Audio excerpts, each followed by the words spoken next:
네, 오늘 주목할 이슈를 살펴보는 시간입니다. 더 이슈 오늘의 이슈부터 확인해 보겠습니다. 삼성 바이오로직스에 이어 셀트리온 헬스케어도 감리, 제약 바이오주 영향은 금감원이 셀트리온 헬스케어에 감리에 착수를 했습니다. 분식회계 의혹인데요. 셀트리온의 판매권을 되팔아서 218억 원의 매출로 처리를 했다는 겁니다. 셀트리온 헬스케어 측은 회계 기준에 따라서 처리했다라고 반박을 하고 있고요. 지금 업계에서는 삼성 바이오로직스 등 지금 1년 내내 회계 이슈가 퍼지면서 불안감이 아주 커진 상황이다라고 하소연을 하고 있는 그 분위기입니다. 어제 이를 반영하면서 셀트리온 그룹주들 세 종목 다 이제 급락을 했고요. 코스닥 지수도 이로 인해서 1.4%나 밀려났습니다. 자, 그러면 이 셀트리온 이슈를 어떻게 봐야 될지 또 제약 바이오주에 미치는 영향까지 짚어보도록 하겠습니다. 파인트리 컨설팅 최병철 회계사 만나보겠습니다. 자, 회계사님 안녕하세요. 예, 안녕하세요. 네. 지금 뭐 바이오계가 상당히 뭐 연일 시끄럽습니다. 분식회계 관련된 이슈가 또 불거졌는데 이 분식회계가 뭔지 분식회계라는 그 정의부터 좀 살펴주시죠. 예, 그 분식의 한자어를 알면 이해가 쉬운데요. 이 가루 분자의 꾸밀 식자입니다. 그러니까 화장가루 같은 것으로 이제 회계장부를 예뻐 보이게 꾸민다는 뜻입니다. 그러니까 투자자들이 이 회계장부로 회사가 돈 얼마나 잘 벌었는지, 뭐 재산 얼마나 많은지를 살펴보는데요. 그런데 이 회사가 실제와 다르게 장부를 만들어서 공시를 하게 되면 투자자들이 왜곡된 정보를 보고 투자를 하게 되겠죠. 예를 들어 회사가 실제로는 한 10억을 벌었는데 더 잘 버는 것처럼 보이고 싶어서 장부에는 15억을 벌었다고 쓰거나 뭐 또는 실제로 총 재산이 한 100억 정도 있는데 그래서 재산이 많아 보이고 싶어서 한 150억 정도 있다라고 적을 수 있을 겁니다. 그 외에도 여러 가지 형태로 실제와 다르게 장부를 작성하는 것을 포괄적으로 분식회계라고 합니다. 네. 근데 이 분식회계가 지금 IFRS 국제회계 기준이 도입되면서 이 논란이 더 좀 커지고 있는 그 상황이에요. 과연 IFRS가 뭔지, 그리고 왜 이렇게 혼선이 벌어지는지도 좀 말씀해 주시죠. 네, 그 IFRS가 이제 국제회계 기준의 영어 약자인데요. 원래 우리나라에서는 우리나라만의 독자적인 회계 기준이 있었어요. 그런데 이제 우리나라 기업의 회계 투명성도 높이고 전 세계 다른 국가들하고 비교도 할 수 있게 하기 위해서 이런 회계 기준을 통일화하는 작업이 전세적으로 진행이 됐었습니다. 그에 따라서 우리나라도 그 흐름에 따라서 IFRS를 도입한 겁니다. 그런데 과거 우리나라가 쓰던 이 회계 기준은 그 일일이 모든 기업의 거래들을 어떻게 처리해라라는 이제 세부적인 회계 처리 지침이 있었다고 보시면 돼요. 그런데 이제 국제회계 기준, 이 IFRS는 이 굵직한 큰 원칙을 정해놓고 그 원칙에 따라서 회사가 가장 실질과 유사한 형태의 회계 처리를 하라라고 이렇게 되어 있어요. 그러니까 이를 원칙 중심의 회계라고 부르는데 이 원칙 중심의 회계의 문제가 뭐냐면 어, 사실 회사는 원칙에 따라서 가장 실질에 부합하는 형태로 장부를 작성할 수 있기 때문에 자율성이 있습니다. 근데 그러한 자율성 때문에 각자 다르게 서로 다르게 회계 기준을 해석하고 적용할 수도 있다는 문제점이 존재하죠. 그래서 최근에 이런 제약 바이오 업계의 굵직한 여러 회계 논쟁들도 이러한 IFRS를 적용하는 회사와 또 이를 감독하는 금융감독원이 서로 다른 해석과 판단을 하고 있기 때문이라고 보시면 이해가 쉬울 것 같습니다. 네, 자율성이 주어지지만 이게 또 어떻게 해석하는지에 따라서 이게 분식회계가 될 수도 있고 아닐 수도 있는 겁니다. 네. 그렇기 때문에 이제 헬스케어 관련돼서 셀트리온 헬스케어 관련돼서 또 이슈가 또 불거지고 있는 그 상황인데, 이 셀트리온 헬스케어 분식회계 논란 좀 무엇이 쟁점이라고 보세요? 예, 이 셀트리온 헬스케어가 셀트리온의 제품을 전 세계에 독점적으로 판매 유통할 수 있는 권리를 갖고 있어서 높은 가치를 인정받고 있고 코스닥에서 시총 1위를 차지하고 있죠. 그런데 이 올해 2분기에 그 보유한 판권 중에서 국내 판권만 셀트리온이라는 회사한테 팔게 됩니다. 그 판매 대금 218억 원을 매출액으로 처리했는데요. 사실 이런 경우는 일상적인 경우는 아닙니다. 어쨌든 이 판권 매각이 없었다고 가정을 해버리면 이 셀트리온 헬스케어는 영업활동으로 인한 흑자 150억이 적자 60억 원 정도 수준으로 바뀔 거라고 예상이 됩니다. 또한 이 판권을 팔았다 하더라도 상품을 판 걸로 회계 처리하지 않고 뭐그 회사가 가진 토지 같은 것을 판 것으로 처리했다라고 가정하면 판권 매각에도 불구하고 영업 적자 60억 정도 수준은 흑자로 바뀌지 않게 되는 거죠. 결국 이 셀트리온 헬스케어의 분식회계 논란은 크게 두 가지 쟁점이 있는데요. 첫째는 적자가 나는 상황을 모면하고 흑자로 전환하기 위해서 의도적으로 판권 매각이라는 특이한 거래를 고의적으로 한 것이냐. 두 번째는 매출이 아니라 영업 외 수익으로 처리해야 될 금액을 매출로 처리해서 흑자로 전환을 한 것인가에 대한 쟁점입니다. 일단 셀트리온 헬스케어의 입장은 이 첫 번째 문제에 대해서는 이미 예전부터 논의되고 있었던 거래였기 때문에 문제가 없는 것이고, 뭐 두 번째 문제에 대해서는 이 국제회계 기준 IFRS의 수익 인식 기준서를 충실히 해석해서 매출로 처리한 거이기 때문에 역시 문제가 없다라는 입장이에요. 다만 이제 금융감독원은 여러 정황 상황을 볼 때 한번 유심히 살펴봐야 될 필요가 있다고 보고 감리에 착수한 걸로 보이고 있는데요. 왜냐하면 이 적자를 보고하는 것도 부담이지만 이 셀트리온 헬스케어가 가진 재고자산이 꽤 많은데 그 재고자산이 회사가 적자가 났을 때 이 재고들에 대한 추가적인 손실 여부에 대한 회계적인 논쟁이 발생할 수도 있거든요. 물론 재고자산 가치에 문제가 없다면 그런 일이 일어나지 않겠지만요. 그러니까 즉 그 금융감독원은 이 셀트리온 헬스케어가 적자도 피하고 그다음에 재고자산 손실 등의 추가적인 회계적 논란과 쟁점이 생기는 것을 미연에 방지해야 될 필요가 있는 상황에서 이런 판권 매각이 이루어졌고 또 적자가 흑자로 바뀌었기 때문에 이 정황상 검토를 해봐야 될 필요가 있다고 본 것 같습니다. 그래서 이제 감리에 착수한 걸로 보이고요. 다만 이 금융감독원 감리에도 난항이 있을 것 같습니다. 다시 말하면 분식회계라고 판단하기 쉽지 않다라고 저는 생각하는데요. 이 적자를 피하기 위해서 판권을 매각했다 하더라도 실제로 이것이 분식회계라고 규정하기 어려운 것은 아무래도 회사의 경영상 자율이라는 것이 분명히 인정받아야 될 필요가 있기 때문이기도 하고요. 결국 이제 핵심적인 쟁점은 218억 판권 매각 대금을 매출액으로 처리한 것에 대해서 셀트리온 헬스케어가 해석한 회계 기준 해석 부분이 있잖아요. 이것을 금융감독원이 어떻게 받아들일 것인가가 쟁점이 될 것 같습니다. 이 셀트리온 헬스케어는 이 판권 매각을 국제회계 기준 IFRS 15라는 기준서가 있습니다. 이 기준서의 라이센스 수익과 가장 유사한 거래라고 판단을 해서 이것을 매출액으로 처리한 것 같거든요. 만약에 이 거래가 정말 라이센스 수익 거래와 가장 유사한 거래라고 본다면 이 매출액으로 처리한 회계 처리가 문제가 없는 게 될 수도 있어요. 그래서 향후 이 금융감독원 감리 진행과 그 결과 사항을 셀트리온 헬스케어의 주장과 맞물려서 같이 확인을 해봐야 될 필요성이 있을 것 같습니다. 네, 뭐 너무도 쉽게 또 말씀을 잘 해주셨습니다. 그만큼 이 적자를 흑자로 바꾸기 위해서 고의적으로 분식회계를 했다라는 것이 금감원의 입장인데, 일단 회계사님이 보실 때는 분식회계가 으로 보기에는 좀 어렵다라는 그 시각이시네요. 네, 판단하기 쉽지 않다는 것이 될 것 같습니다. 알겠습니다. 말씀 잘 들었습니다. 네, 감사합니다. 네, 자 지금까지 이 셀트리온 헬스케어 관련돼서 이제 최병철 회계사와 이야기 좀 나눠봤고요. 또 증시에 미치는 영향들 좀 자세하게 짚어보도록 하겠습니다. 허준식 해설위원입니다. 자, 허 의원님, 뭐 앞서서 이야기가 좀 됐는데 셀트리온 헬스케어. 뭐 주식시장에 또 하나 이제 떠들썩한 이슈가 또 생겨났는데 이제 금감원이 감리에 착수를 했습니다. 그 이유 다시 한번 좀 짚어볼까요? 네, 그 10월 12일 날 그 한 국회의원이 국정감사 자리에서 이 분식회계 의혹을 제기를 합니다. 그러니까 2달 전으로 거슬러 올라가는데요.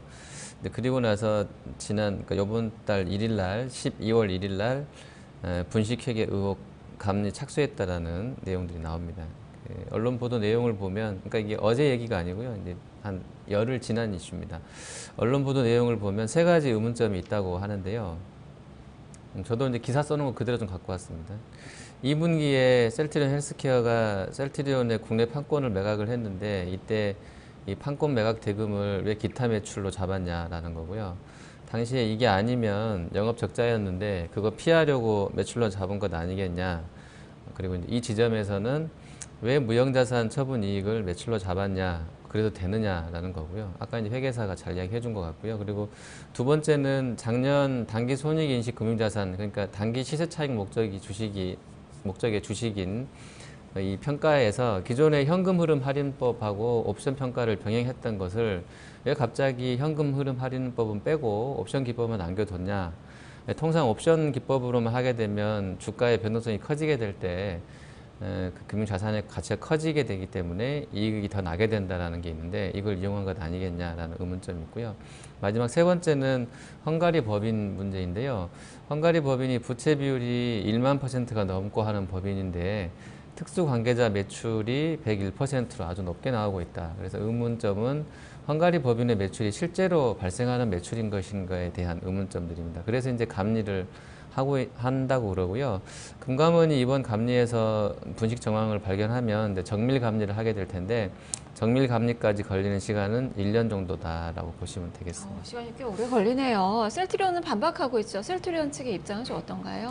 네, 셀트리온은 결론부터 말씀드리면 기준에 따라서 원칙적으로 회계 원칙에 따라서 회계 처리했다는 거고요. 당사에서 이렇게 그 판매권 양도에 대해 대가를 기타 매출로 반영한 근거들을 아래와 같이 설명해 놓고 있는데요. 일단 회계기준 적용 의견서 12-1에 따르면 영업이익 산정과 표시 부분에 있어서 수익은 기업의 주된 영업활동에서 발생한 금액으로서 제조업 등의 경우는 매출액을 의미하게 되는데 이 매출액 안에는 제품, 상품, 영역 등의 총 매출에서 매출 할인과 매출 환입과 매출 애누리를 뺀 것이다 라고 이야기하고 있고요.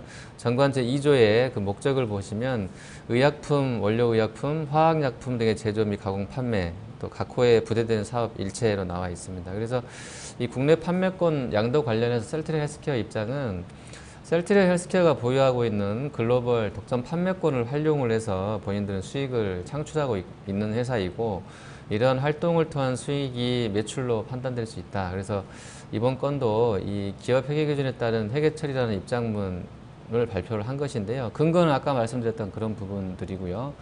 특히 이제 정관 제2조 관련해서 당사의 정관상 사업 목적이 각 호에 부대되는 사업 일체라고 나와 있습니다. 그래서 현재 셀트리온 제품에 대한 전 세계 판권, 이 독점 매입 권한을 포괄하는 의미라고 하는데 이걸 가지고 전 세계에서 판매를 하고 마케팅을 하고 있는데 이 독점 판매권을 활용을 해서 국내 업체들한테 라이선스를 또 아래로 내려주고 제품을 판매하고 거기에 해당되는 피를 수령하고 있는 영업 활동을 하고 있기 때문에 이러한 권한을 매각하는 영업 활동도 이루어질 수 있다라고 보는 것이고 그 자체를 매출로 인식을 한다는 거죠. 그리고 허위 매출 관련해서는 해명을 어떻게 했냐면 외형상으로 보면 매출 채권이 급증을 해서 매출도 늘어났지만 그 내용을 보면 회수 기간이 점점 길어지다가 올해는 이제 6개월 이상으로 늘어나고 있는데 이 때문에 회계상으로 보면 오히려 이제 현금 흐름은 회수 지연으로서 나빠졌다라는 거고요. 가공 허위 매출이 존재할 수 있다는 정황상의 증거가 될 수 있다는 내용에 대해서는 최근 5개년도 동안 이 글로벌 파트너사에서 회수하지 못한 채권이 단 한 건도 없었다는 것을 근거로 제시하고 또 당사도 매출 채권에 이 허위 매출이 존재하지 않는다는 부분들도 근거로 제출을 해놓고 있습니다. 네, 그만큼 회계 기준을 그대로 지켰다라는 그 이야기인데 지금 뭐 셀트리온 삼형제들 지금 셀트리온 그룹주도 어제 급락하고 또 반등권의 움직임이 나타나고 있습니다. 앞으로 좀 어떻게 움직임을 좀 예상을 해볼 수 있을지 네. 그 파장도 좀 살펴볼까요? 네, 변동성 그냥 확대 구간 정도에 놓이겠다 이렇게 말씀드릴 수 있겠습니다. 네. 네. 그만큼 예측하기가 쉽지가 않아요. 네. 그러면 이 부분이 이제 제약 바이오주들에 또 어떻게 좀 영향을 미치게 될지 앞으로 사실 이 신뢰가 좀 많이 떨어졌다는 거 이외에는 이 기대할 만한 부분들이 앞으로 제약 바이오주 쪽에서는 이슈들이 좀 많지 않나 싶기도 하거든요. 네네. 예. 어떻게 볼까요? 제약바이오는 지금 정부 쪽에서의 헬스케어 육성 의지가 강하고요. 그리고 이제 내년 1월 7일인가요? 네, 1월 7일부터 10일까지 있을 그 JP모건 헬스케어 컨퍼런스, 그러니까 세계 최대의 투자 심포지엄인데 관련해서는 요게 겨는 기대가 좀 있는 것 같습니다. 지금 참여 기업들이 기술을 하고 파이프라인 소개하게 되면서 아마 이제 기술 수출 기대감도 높이게 될 건데요. 작년에 들어갔던 업체들 중에 일부 겹치는 쪽도 있는데 올해는 지금 한미하고 유한하고 삼성바이오로직스하고 티슈진 신라젠, 그다음에 툴젠, 유전자 가위로 유명한 툴젠하고요. 그다음에 엑세스바이오, 제일약품 같은 업체들도 들어간다고 합니다. 그래서 이 부분이 좀 재료가 될 것 같고요. 그리고 4분기면 이제 한 20일 남았는데 한미약품이 그 스펙트럼에 기술 수출했었던 롤론티스, 백혈병 치료제 관련된 롤론티스 미국 시판 허가 신청이 나올 것인지 이 부분하고요. 그리고 이제 2월로 넘어가면 대웅제약 라보타, 그다음에 3월 달에 메지온의 그 폰탄 치료제 임상 3상 결과 발표들도 대기하고 있어서 뭐 내년도까지 보면 상반기로 보면 뭐 나쁘지 않은 흐름들이 예상이 됩니다. 네. 네, 예. 정부에서도 육성하려는 의지를 많이 보여주고 있고 개별 이슈들도 좀 많아서 주목이 좀 많이 되고 있는 그 뭐 종목군들이 있는데 그렇다면 네네, 예. 제약 바이오주들 네. 주가를 어떻게 예측해 볼 수 있을지 또 전략은 어떻게 세워볼까요? 예, 뭐 올해 1월, 4월 뭐 제약바이오한테는 아주 뭐 호황이었었고요. 사실 지수 사상 최고치 뚫고 올라갈 때 사상 최고가를 경신 못했던 업종도 많은데 제약바이오는 거래소, 코스피, 코스닥 뭐 할 것 없이 다 좋았던 상황이죠. 이제 이런 부분들이 다시 올 수 있겠냐에 대한 어떤 기대감들은 좀 있는 것 같은데요.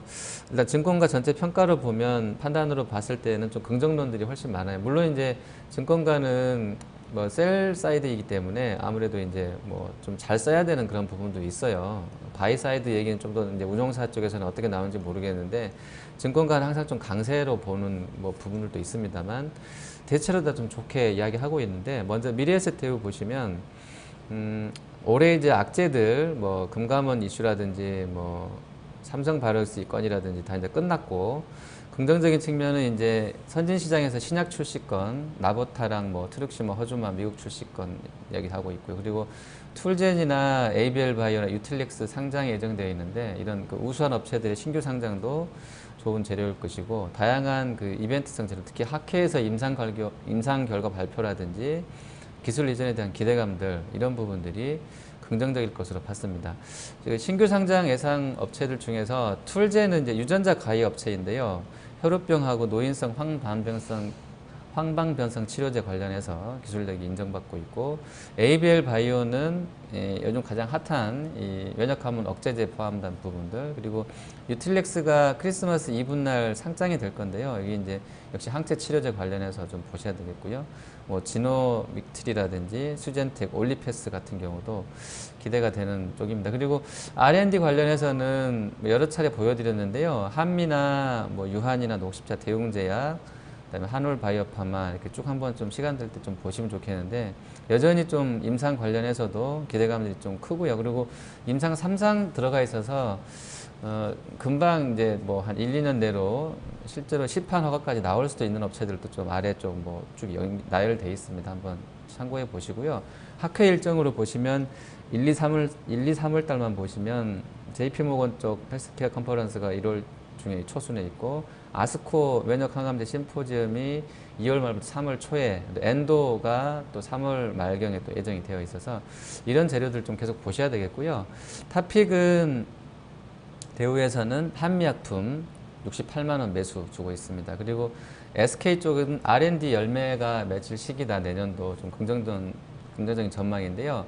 역시 한미약품하고 SK케미칼, 그다음에 대웅제약 최선호주로 주고 있고요. 현대차 증권은 아까 그런 이슈들 때문에 내년 상반기는 상당히 좀 기대가 된다라는 전략 예상해주고 있고요. 유한타 증권 마지막으로 보시면 탑픽은 일단 나보타인데요. 나보타의 대웅제약인데요. 대웅제약 22만 원 매수입니다. 글로벌하게 잘할 수 있는 회사들 이쪽에 좀 주목을 해보자고 하는데요. 이 대웅의 리눔톡신 같은 경우가 FDA 제품 허가만을 남겨놓고 있는데 이게 글로벌하게 보면 뭐 시장이 미국하고 유럽 쪽 시장이 워낙에 크다 보니까요. 이쪽에 대한 기대감들 좀 가져보자 이런 얘기 하고 있습니다. 네. 좀 정리를 해보면 셀트리온 그룹주들은 뭐 변동성이 좀 커지겠지만 뭐 제약 바이오주들 전반적으로 내년에 대한 기대감은 상당히 좀 크게 가져볼 수 있겠고 뭐 언급해 주신 그 종목군들로 좀 대응이 네네. 좀 필요하겠다라는 네. 생각이 좀 드네요. 말씀 잘 네, 들었습니다. 감사합니다. 네, 지금까지 허준식 해설위원과 함께 제약 바이오주 셀트리온 중심으로 해서 점검을 해봤습니다. 더 이슈였습니다. 마켓통 1부 여기서 마무리 짓고요. 잠시 후에 2부로 이어가겠습니다.